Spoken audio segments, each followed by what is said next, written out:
ಶಿರೂರು ರಾಷ್ಟ್ರೀಯ ಹೆದ್ದಾರಿ ಬಳಿ ಆಗಿರುವಂತಹ ಒಂದು ಗುಡ್ಡ ಕುಸಿತ ಪ್ರಕರಣದಲ್ಲಿ ಈಗಾಗಲೇ 14 ಮಂದಿ ಏನು ಬದುಕುಳಿದಿದ್ದಾರೆ. ಅವರೆಲ್ಲರೂ ಕೂಡ ಟಿವಿ9 ಜೊತೆಗೆ ತಮ್ಮ ಒಂದು ಹೇಗಾಯಿತು ಈ ಒಂದು ಘಟನೆ ಅಂತ ಹೇಳಿ ತಮ್ಮ ಅಳಲನ್ನು ತೋಡ್ಕೊಂಡಿದ್ದಾರೆ.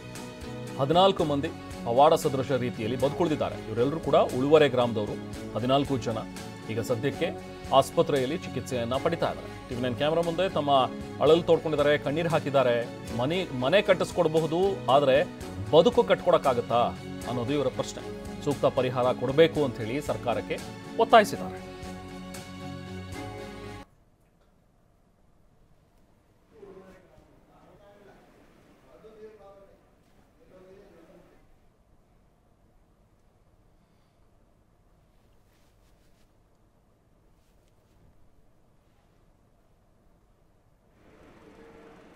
ಉಳುವರೆ ಗ್ರಾಮದ 14 ಮಂದಿ ಈಗ ಆಸ್ಪತ್ರೆಯಲ್ಲಿ ಚಿಕಿತ್ಸೆಯನ್ನು ಪಡಿತಾ ಇದ್ದಾರೆ.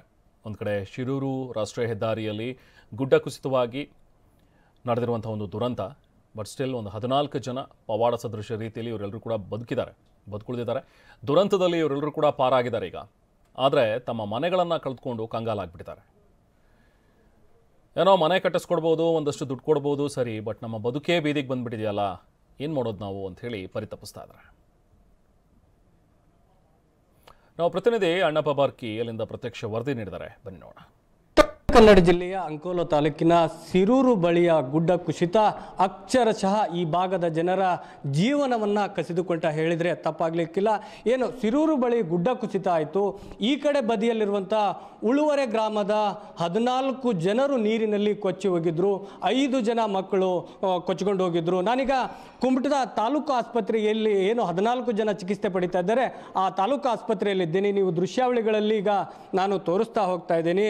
ಇಲ್ಲಿ 14 ಜನರು ಚಿಕಿತ್ಸೆ ಪಡಿತಾ ಇದ್ದಾರೆ. ಅದರಲ್ಲಿ 5 ಜನ ಮಕ್ಕಳು ಇರುವಂಥದ್ದು. ಅಕ್ಷರಶಃ ಏನು ಗಂಗಾವಳಿ ನದಿಗೆ ಅಂಟಿಕೊಂಡು ಏನು ಜೀವನವನ್ನು ಕಟ್ಟಿಕೊಂಡಿದ್ರು, ಅವರೆಲ್ಲರೂ ಕೂಡ ನೀರಿನಲ್ಲಿ ಕೊಚ್ಚಿ ಹೋಗಿದ್ರು. ಅದರಲ್ಲಿ ಅದೃಷ್ಟವಶಾತ್ ಅನ್ನುವಂತೆ ಈಗ ಪ್ರಾಣಾಪಾಯದಿಂದ ಪಾರಾಗಿ ಈಗ ಚಿಕಿತ್ಸೆ ಪಡಿತಾ ಇರುವಂಥದ್ದು. ಅದರಲ್ಲಿ ಓರ್ವ ವೃದ್ಧೆ ಕೊಚ್ಚಿಕೊಂಡು ಹೋಗಿದ್ದಾರೆ. ಇದುವರೆಗೂ ಅವರ ಮೃತದೇಹ ಸಿಕ್ಕಿಲ್ಲ ಅನ್ನುವಂಥ ಮಾಹಿತಿ ಇರುವಂಥದ್ದು. ನಾನು ಈ ಬದಿಯಲ್ಲಿ ತೋರಿಸ್ತಾ ಹೋಗ್ತಾ ಇದ್ದೀನಿ. ನೀವು ಇಲ್ಲಿ ದೃಶ್ಯಾವಳಿಗಳಲ್ಲಿ ನೋಡ್ತಾ ಇರ್ಬೋದು. ಏನು ಗುಡ್ಡ ಕುಸಿತು. ಗುಡ್ಡ ಕುಸಿದಂಥ ಸಂದರ್ಭದಲ್ಲಿ ಅಷ್ಟರೂ ಕೂಡ ಕೊಚ್ಚಿ ಹೋಗಿದ್ರು. ನೋಡ್ತಾ ಇದ್ದೀರಾ, ಏನು ಜೀವನ್ ಮರಣದ ಮಧ್ಯೆ ಹೋರಾಡ್ತಾ ಇದ್ದಾರೆ ಅಂತ ಹೇಳಿದ್ರೆ ತಪ್ಪಾಗ್ಲಿಕ್ಕಿಲ್ಲ. ಇದು ಎಷ್ಟೊತ್ತಿಗೆ ಘಟನೆ ಆಯಿತು? ನೀವೆಲ್ಲ ಕೊಚ್ಕೊಂಡು ಹೋದ್ರಿ? ಹೌದು, 9 ಗಂಟೆ ಸುಮಾರು. ಅದು 2 ಟ್ಯಾಂಕರ್ ಇತ್ತು ಸರ್. 2 ಟ್ಯಾಂಕರ್ ಇದ್ದರೆ ಟ್ಯಾಂಕರ್ ಹತ್ತಿರ ಇತ್ತು. ಅಲ್ಲಿ ಗುಡ್ಡ ಕುಸ್ತೆಯ ಆ ತಾರ್ ಕಂಬಿದಲ್ಲ, ಇದು ಕರೆಂಟ್ ಕಂಬ, ಅದ್ರ ಮೇಲೆ ಬಿದ್ದ ಮೇಲೆ ಸೀದಾ ಹೊಳೆಗೆ ಬಂದುಬಿಡ್ತು. ಹೊಳೆಗೆ ಬಂತ ತಡ ಆಗಲ್ಲ, ಅದು ಸಿಲಿಂಡರ್ ಗ್ಯಾಸ್ ಹುಟ್ಟುಬಿಡ್ತು. ಆವಾಗ ನಾವು ತಡ್ಕೊಳ್ಳೋಕೆ ಆಗಲ್ಲ. ನಾವೆಲ್ಲ ಮನೆ ಒಳಗೆ ಇದ್ದುಬಿಟ್ರೆ ನಾವು ಖಾಲಿ. ಹೊಳೆ ನೀರು ಎಷ್ಟೋ ಎತ್ತರಕ್ಕೆ ಬಂತು, ತೆಂಗಿನ ಮರಕ್ಕಿಂತ ಎತ್ತರ. ಆವಾಗ ಅದೇ ಕಲ್ಲು ಮಣ್ಣು ಎಲ್ಲ ಬಂದು ಬಡ್ದು ಎಲ್ಲ ನಾವು ಬೆಟ್ಟಕ್ಕೆ ಹೋಗಿ ಬಿದ್ದಿತ್ತೆ. ನಾನು, ನನ್ನ ಹುಡುಗಿ, ನನ್ನ ಹೆಂಡತಿ ಅಟ್ಟು. ಮತ್ತೆ ನಿಮ್ಮ ಮನೆ ಎಲ್ಲ ಕೊಚ್ಕೊಂಡು ಹೋಯ್ತಾ? ನೆಲ ಸಮಾನ ಆಗೋಯ್ತು. 1, 2, 3 ಮನೆ ಏನೂ ಇಲ್ಲ ಅಲ್ಲಿ. 5 ಮನೆ ಕಡೆಗೆ ಬೇರೆವಕ್ಕೆಲ್ಲ ಹೊಡ್ತೀವಿ ಇದು. ಆದರೆ ಈ ನೆಲ ಸಮಾನ ಏನಿಲ್ಲ ಅಲ್ಲಿ, ಏನು ಸಿಕ್ಕೂ ಲೆಕ್ಕ ಇಲ್ಲ. ಹೆಂಗೆ ಜೀವ ಹೆಂಗೆ ಉಳಿಸ್ಕೊಂಡ್ರಿ ಅಂತ ಭಯ ಓಡೋದ್ರ ಎಲ್ಲರೂ? ಹಾರ್ಕೊಂಡು ನೀರಿನ ಸಂಗತಿಗೆ ನಾವು ಹಿಂಗೆ ಓಡೋತ್ತಲ್ಲ, ನೀರು ಬಂದು ಹೊಡೆತಲ್ಲ ತೆರೆ, ಆ ತೆರೆಗೆ ಹೋದಿತ್ತು. ತೆರೆಗೆ ಹೋಗಿ ಆಮೇಲೆ ಆ ನೀರು ನಿಲ್ಲಲಿಲ್ಲ ಅಲ್ಲಿ.